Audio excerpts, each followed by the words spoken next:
Shalom, selamat pagi Bapak Ibu Saudara sekalian. Selamat kita bertemu kembali dalam acara Renungan SOS. Puji Tuhan, mengawali renungan kita pagi yang indah ini, kita akan awali dengan doa. Bapa di surga, Bapa yang kami sembah dalam nama Yesus, pagi yang indah ini Tuhan, kami datang kepadamu, kami mengucap syukur karena kemurahan-Mu, Engkau sudah bangunkan kami dari petiduran kami sepanjang malam, dan Kau bangunkan kami dengan roh, jiwa, dan tubuh yang diberkati daripada-Mu. Terima kasih Bapa. Sebelum kami mulaikan seluruh aktivitas kami mengawalinya dengan mendengarkan renungan firman-Mu di pagi yang indah ini, agar di sepanjang hari ini kami diberkati oleh Tuhan, disertai oleh Tuhan dalam semua aktivitas kami. Terima kasih Bapa. Dalam nama Yesus kami sudah berdoa dan mengucap syukur kepadamu. Haleluya. Amin. Bapak Ibu Saudara sekalian, kita masih meneruskan tentang penjelasan tentang ketujuh roh Allah yang ada di dalam diri Yesus dan yang harus ada dalam kehidupan kita. Kita sudah sampai pada bagian E ya. Sekarang kita akan melanjutkan dengan bagian F, bagian F. Kita akan mengakhiri dengan bagian F dan bagian G ya. Atau bagian ke-6 dan bagian yang ke-7. Kita akan membuka Yesaya pasal 11 ayat yang ke-2. Demikian bunyi firman Tuhan. Roh Tuhan akan ada padanya, roh hikmat dan pengertian, roh nasihat dan keperkasaan, roh pengenalan dan takut akan Tuhan. Puji Tuhan. Bagian yang ke-6 yaitu roh pengenalan. Saudaraku yang kekasih, ya, roh pengenalan yang dimaksud di sini adalah pengenalan akan Tuhan. Nah, dalam kehidupan kita sebagai orang percaya ya, harus memiliki ketujuh roh Allah ini. Pertama roh Tuhan, kemudian 6 roh yang berikutnya huruf kecil, itu merujuk kepada hal-hal yang diproduksi oleh Roh Kudus dalam kehidupan kita setelah kita lahir baru. Roh Kudus hadir dalam hidup kita. Dia akan memberikan hal-hal yang harus dimiliki oleh setiap orang percaya supaya dalam perjalanan pengiringan kita kepada Tuhan mencapai kesempurnaan sama seperti Kristus ya. Sebab tujuan Tuhan Yesus datang kali yang pertama ke dalam dunia ini ya, Dia ingin mengembalikan gambar dan rupa Allah yang pernah dimiliki Adam dan Hawa yang hilang karena dosa ya, kembali dipulihkan oleh Tuhan melalui Yesus Kristus, dan itu diproduksi oleh Roh Kudus dalam kehidupan kita sebagai orang yang percaya. Nah, kita sudah sampai pada poin yang ke-6 atau Roh Kudus, roh Allah yang ke-6. Di sini dikatakan roh pengenalan. Sekali lagi saya katakan tadi di awal bahwa kita harus memiliki roh pengenalan ya. Pengenalan yang dimaksud di sini adalah tentunya pengenalan terhadap Tuhan ya.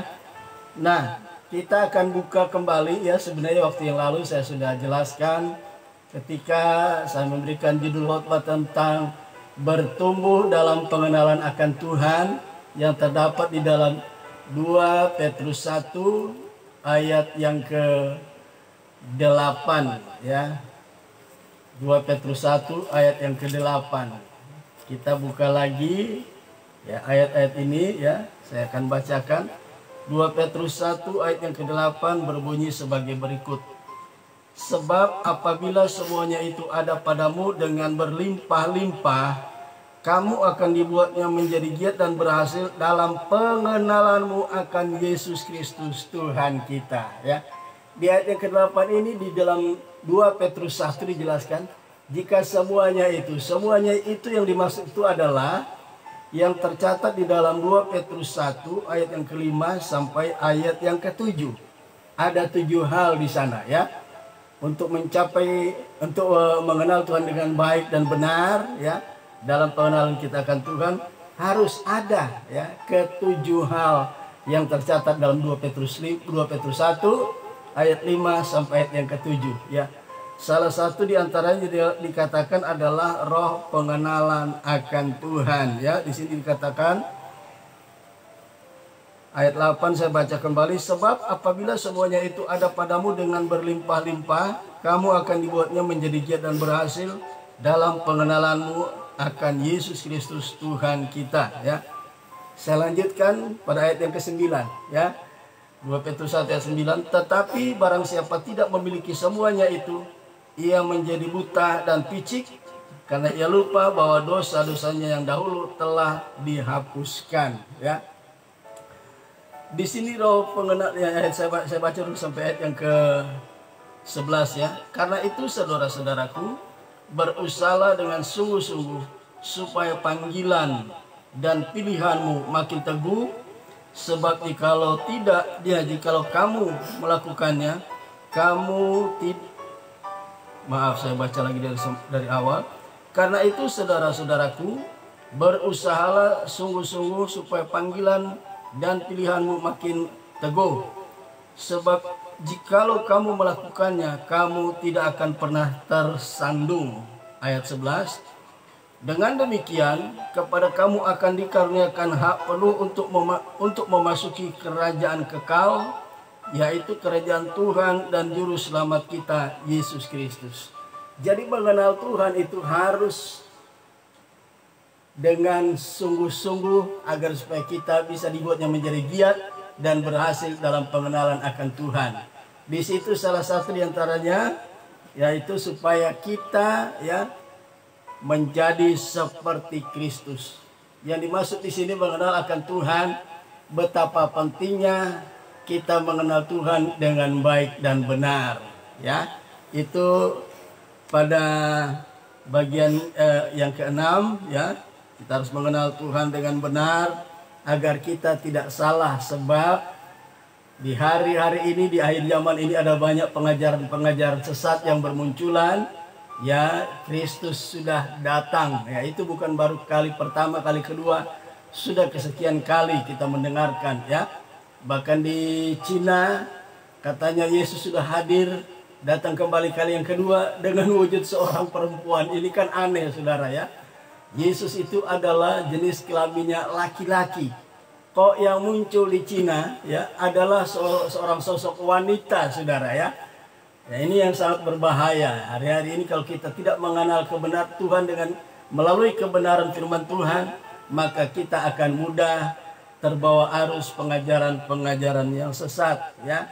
Itu sebabnya mengenal Tuhan sesuai dengan kebenaran firman Tuhan ya. 7 hal yang dinyatakan di dalam 2 Petrus 1 ayat 5 sampai yang ke-7, supaya kita dapat mengenal Tuhan dengan benar. Ada 7 hal yang kita harus perhatikan di sana ya. Pada renungan yang lalu saya sudah jelaskan apakah 7 hal dimaksud ya.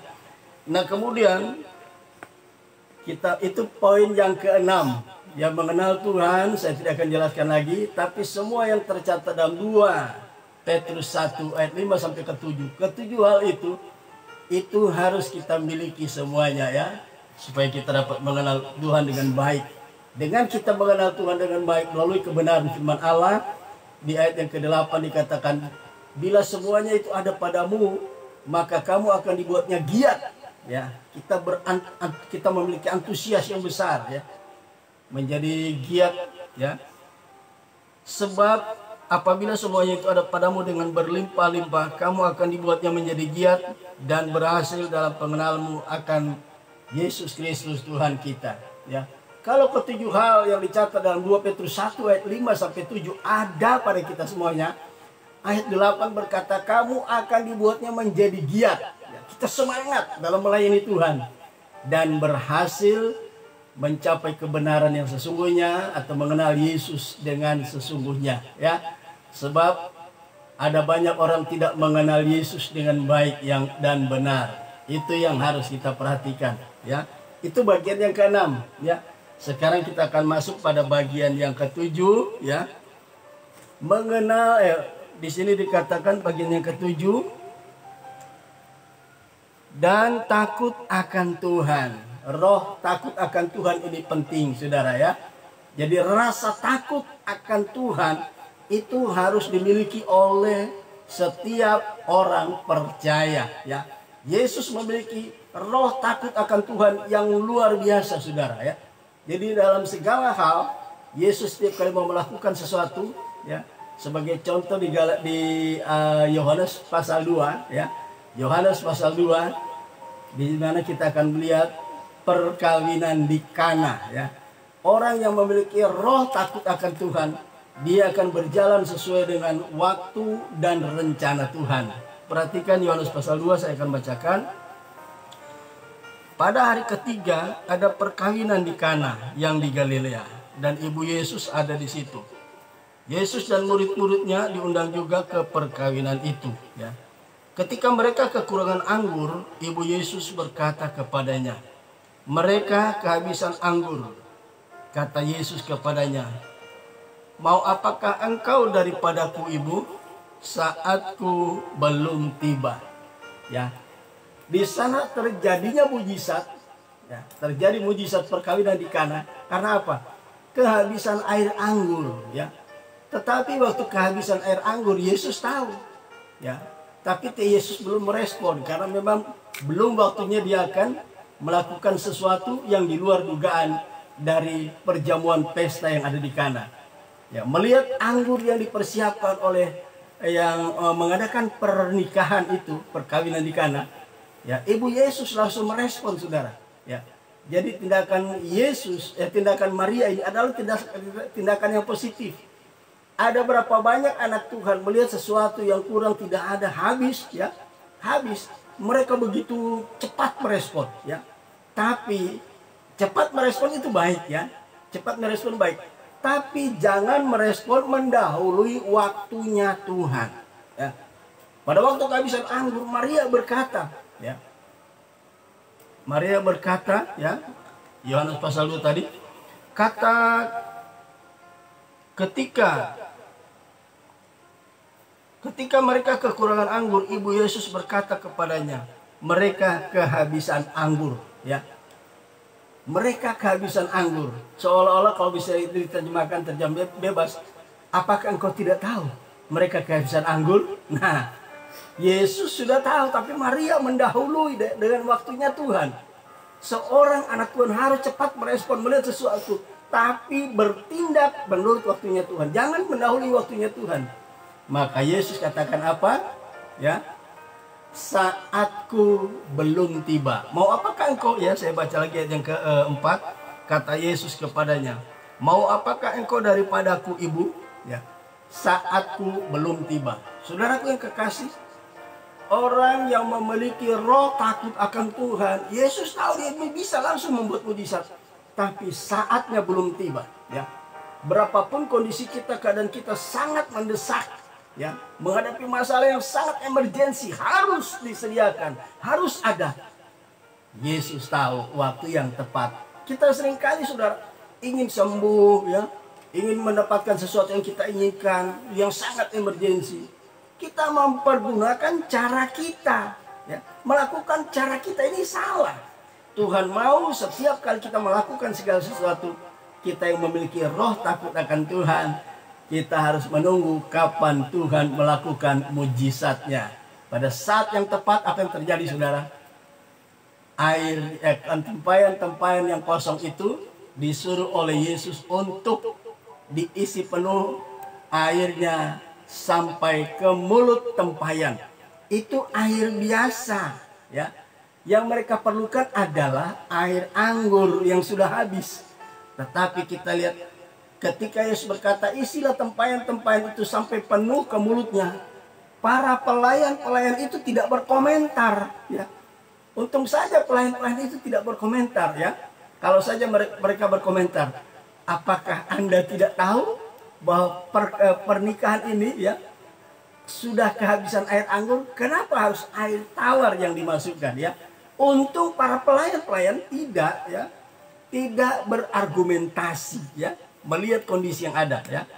Nah, di sini dikatakan ayat yang ketujuh, ayat yang keenam, di situ ada 6 tempayan yang disediakan untuk pembasuhan menurut adat orang Yahudi ya. Masing-masing isinya 2-3 buyung. Jadi satu tempayan itu isinya 2-3 buyung. Ayat 7. Yesus berkata kepada pelayan-pelayan itu, isilah tempayan-tempayan itu penuh dengan air, dan mereka pun mengisinya sampai penuh. Ya, dan mereka pun mengisinya sampai penuh. Saudaraku yang kekasih, seringkali ketika Tuhan mau melakukan mujizat dalam menolong keberadaan kita, kondisi kita sangat emergensi, memerlukan kesembuhan, memerlukan ekonomi dan lain sebagainya, kebutuhan-kebutuhan yang sangat emergensi, Yesus tahu cara melakukannya, dan kita tidak bisa menerima dengan akal. Tanpa kita sadari, mujizat terjadi bukan oleh kuat dan gagah Yesus, tetapi oleh pertolongan Roh Kudus. Mari kita mengikuti cara Yesus melakukan segala sesuatu menurut waktu dan rencana Tuhan. Ada pujian yang berkata, waktu Tuhan pasti yang terbaik ya. Waktu Tuhan, waktu yang terbaik ya. Walau kadang tak mungkin, tak mudah dimengerti. Amin saudara. Waktu Tuhan, waktu yang terbaik, yang bertolak belakang dengan akal ya. Tidak mampu diterima oleh akal, tapi itulah cara Tuhan, supernatural, adikodrati. Hal-hal yang bisa bersifat tidak masuk akal, itu yang Tuhan kerjakan ya. Dalam hal ini ya, di bagian yang ketujuh ini adalah kita perlu memiliki roh takut akan Tuhan, melakukan segala sesuatu berdasarkan kehendak Tuhan ya. Kemudian kita akan lihat di dalam Maleakhi pasal yang pertama, apa definisi takut akan Tuhan. Kita akan melihat definisi-definisi ini ya. Kita harus memiliki roh takut akan Tuhan. Maleakhi 1 ayat yang ke-6 saya akan bacakan. Maleakhi 1 ayat 6, demikian bunyi firman Tuhan. Seorang anak menghormati bapaknya, dan seorang hamba menghormati tuannya. Jika aku ini bapa, di manakah hormat yang kepadaku itu? Jika aku ini tuan,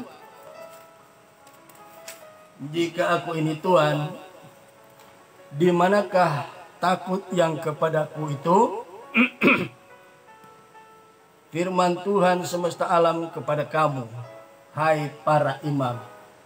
Takut akan Tuhan artinya menghormati Tuhan. Jika kita anak, Tuhan katakan, di manakah hormat yang kepadaku itu ya.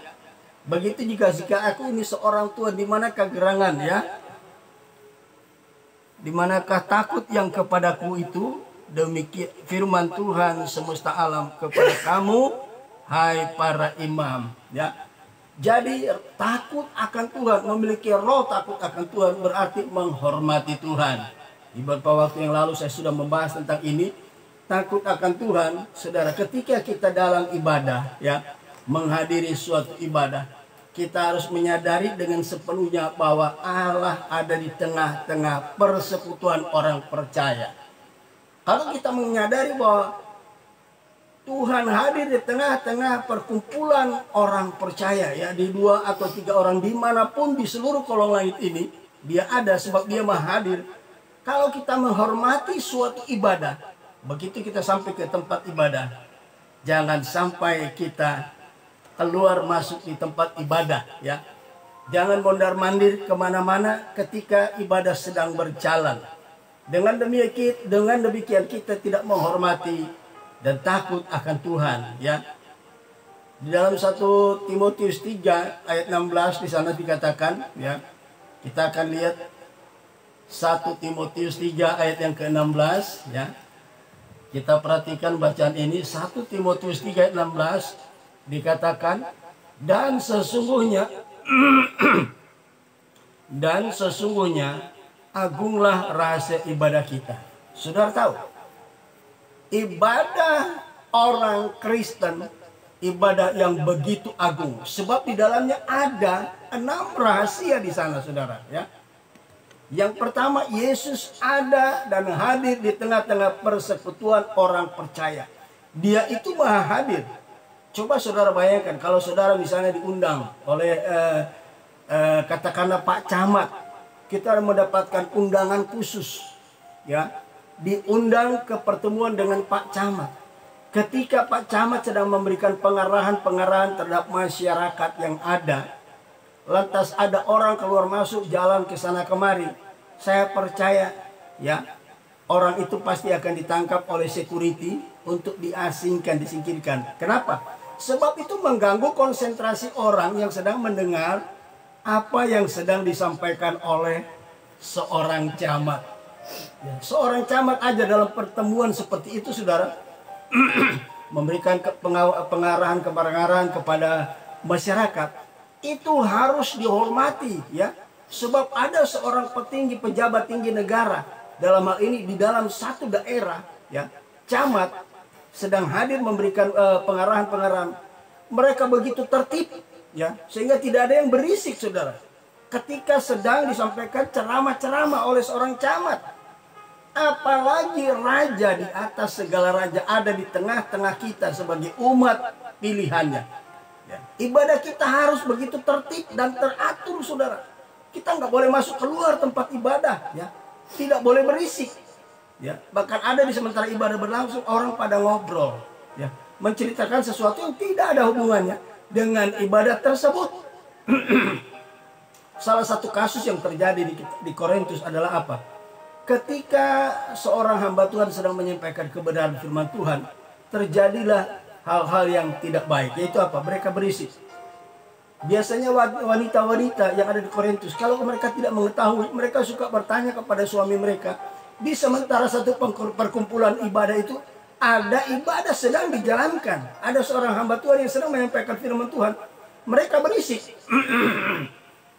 Sehingga Paulus menegur, jika ingin bertanya sesuatu, nanti pulang di rumah baru tanya kepada suami, ya. 1 Korintus 14 mencatat itu, ya, tapi kita tidak perlu baca. 1 Korintus 14 ayat mencatat itu.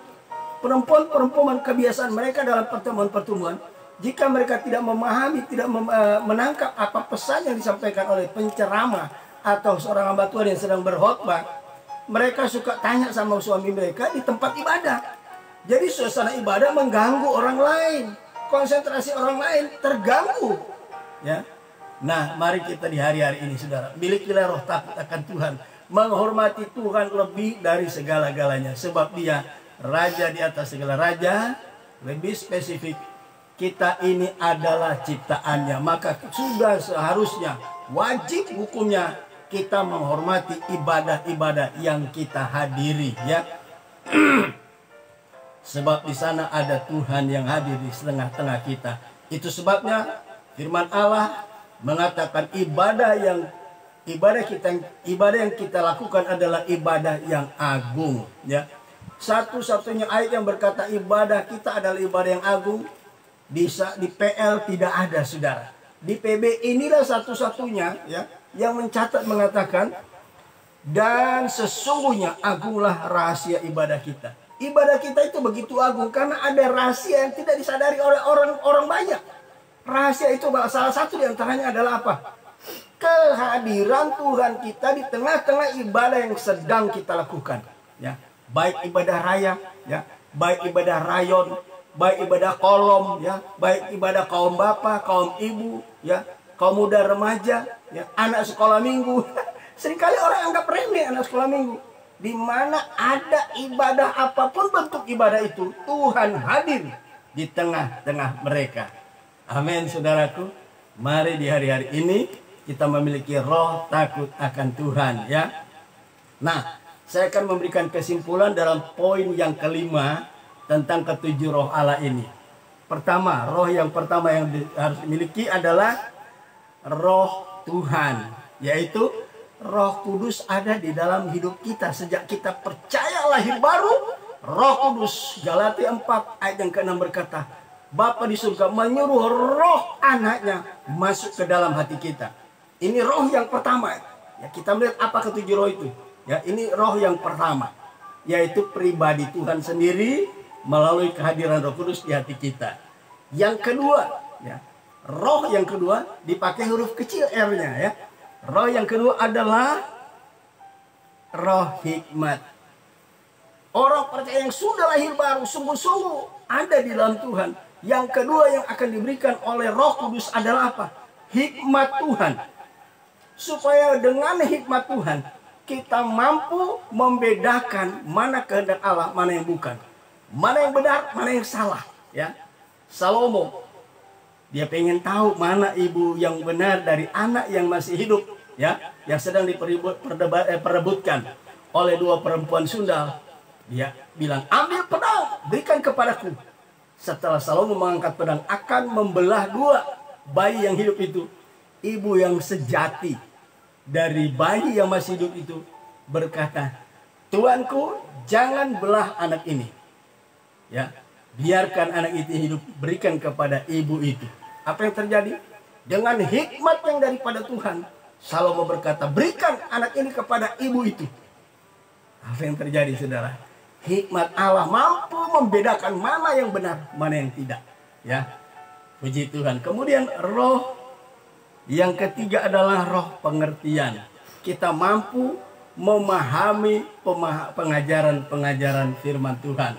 Sebab jika kita tidak memiliki roh pengertian, Matius 22 ayat 29 Yesus berkata kepada orang-orang Yahudi, orang-orang Saduki, mereka tidak percayakan kebangkitan orang mati. Maka Yesus berkata, kamu tidak mengerti kitab suci maupun kuasa Allah.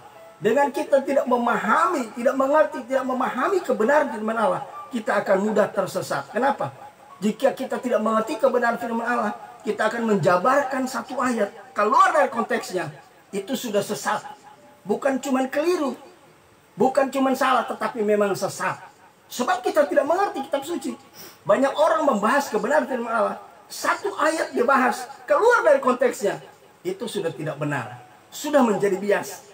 Sebab dalam satu pasal yang terdiri misalnya 10 ayat, tidak ada satu ayat yang bersifat independen, berdiri sendiri, terlepas dari ayat sesudah dan maupun sebelumnya. Semua itu berkaitan satu dengan yang lain dari 10 ayat yang ada di pasal itu. Ya, jadi yang kedua adalah yang ketiga adalah roh pengertian. Yang keempat adalah roh nasihat. Orang percaya harus memiliki roh nasihat. Ya. Kemudian yang kelima, yang kelima, roh keperkasaan. Saudara, kita dengan adanya Roh Kudus dalam hidup kita, kita memiliki keperkasaan. Kita adalah orang-orang perkasa. Efesus 6 ayat 10 dikatakan apa? Ya. Di situ kita harus kuat di dalam Tuhan dengan kekuatan kuasanya terhadap siapa? Musuh kita bukan darah dan daging, bukan manusia, tetapi penguasa-penguasa udara, roh-roh jahat yang ada di udara. Kita harus perkasa mengalahkan mereka, saudara ya. Kemudian roh yang keenam adalah roh pengenalan akan Tuhan. Kita harus mengenal Tuhan dengan baik. Supaya apa? Kita dibuatnya menjadi giat dan berhasil dalam pengenalan kita akan Tuhan. Roh ketujuh yang terakhir adalah roh takut akan Tuhan. Ketika kita memiliki roh takut akan Tuhan, kita selalu berjalan menurut waktu dan rencana Tuhan. Waktu Tuhan pasti yang terbaik, walau kadang tak mudah dimengerti. Amin, saudara. Waktu Tuhan, waktu yang terbaik. Orang percaya dalam melakukan segala sesuatu berjalan menurut waktunya Tuhan, bertindak menurut waktunya Tuhan. Yang terakhir, roh yang ketujuh adalah roh takut akan Tuhan. Hormati kehadiran Tuhan dalam setiap ibadah-ibadah kita, supaya kita akan melihat mujizat demi mujizat terjadi di tengah ibadah kita. Kesembuhan-kesembuhan terjadi dalam ibadah-ibadah kita. Ya, saudara, waktu saya belum bertobat, belum kenal Tuhan, saya cuma dengar cerita. Tapi ketika saya bertobat, percaya terima Yesus, apa yang terjadi? Ibadah-ibadah Pantekosta di tahun-tahun 80 sampai 90-an, ada banyak orang sakit disembuhkan, belum sempat didoakan. Ketika pendeta menantang altar call, siapa yang punya keperluan, siapa punya kebutuhan, angkat tangan, berdiri di tempat, saya akan doakan. Saudara, belum sempat didoakan, sudah pada sembuh. Ya. Apapun sakitnya sembuh, angkat terjadi mujizat-mujizat. Ya. Apalagi mereka yang diundang ketika altar call, maju ke depan yang perlu pertolongan Tuhan, maju ke depan. Mereka berlutut. Kesembuhan-kesembuhan terjadi. Mujizat demi mujizat terjadi. Kenapa? Mereka yang hadir menghormati hadirat Tuhan. Amin, saudaraku. Betapa dahsyatnya dan agungnya ibadah kita orang percaya. Mari milikilah ketujuh roh Allah itu. Amin, saudaraku. Jadi ketujuh roh Allah yang dimaksud Yesaya 11 ayat yang kedua ini merujuk kepada ketujuh roh yang ada di dalam diri Yesus. Ini nubuatan tentang Yesus. Dan 6 hal yang ada di dalam Yesus. Itu ada di dalam Yesus. Dan roh Tuhan atau firman Tuhan mau kita memiliki ketujuh hal itu. Sebab kalau kita kembali ke nas pokok Wahyu 5 ayat 6. Ya, ketujuh roh Allah itu. Semua itu membuat kemampuan bagi orang percaya ya. Yesus anak domba itu ada di tengah-tengah ya. Yesus anak domba itu seperti telah disembelih. Yesus anak domba itu bertanduk 7. Yesus anak domba itu bermata 7. Dan itulah ketujuh roh Allah. Yesus berhasil menjalankan misi penyelamatan dari Tuhan. Sehingga ketika dia selesai, dia kembali ke surga. Dia berada di tengah-tengah di surga. Dia menjadi pusat perhatian. Sekarang Yesus tidak ada di surga, tapi Roh Kudusnya ada di bumi. Dan ada di hati kita setiap kali kita datang ke tempat ibadah. Hormati kehadiran Tuhan. Supaya kita betul-betul menjadi berkat. Dan banyak orang datang kepada Tuhan. Melihat apa yang kita lakukan dalam diri kita oleh pekerjaan Roh Kudus. Mereka akan datang kepada Tuhan. Amin, saudaraku. Puji Tuhan, kita sudah menyelesaikan Wahyu pasal 5 ayat yang ke-6. Dan besok kita akan meneruskan dengan topik yang lain. Mengakhiri khotbah saya, kita akan dengarkan satu pujian bagi Tuhan. Haleluya.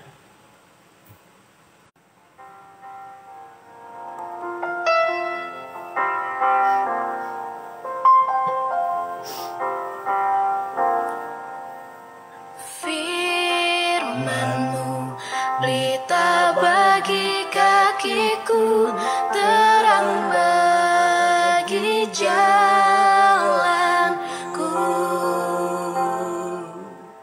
Firman-Mu berita bagi kakiku, terang bagi jalanku.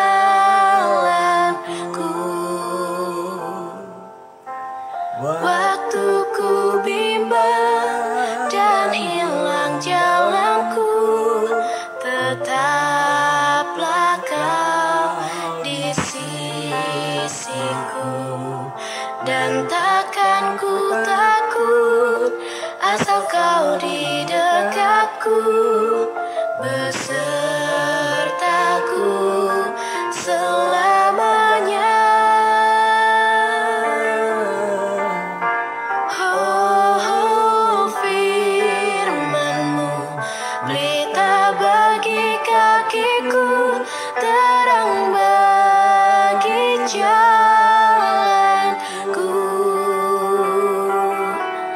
Firman-Mu berita bagi kakiku, terang bagi jalanku. Terang bagi jalanku, terang bagi jalanku. Haleluya, puji Tuhan.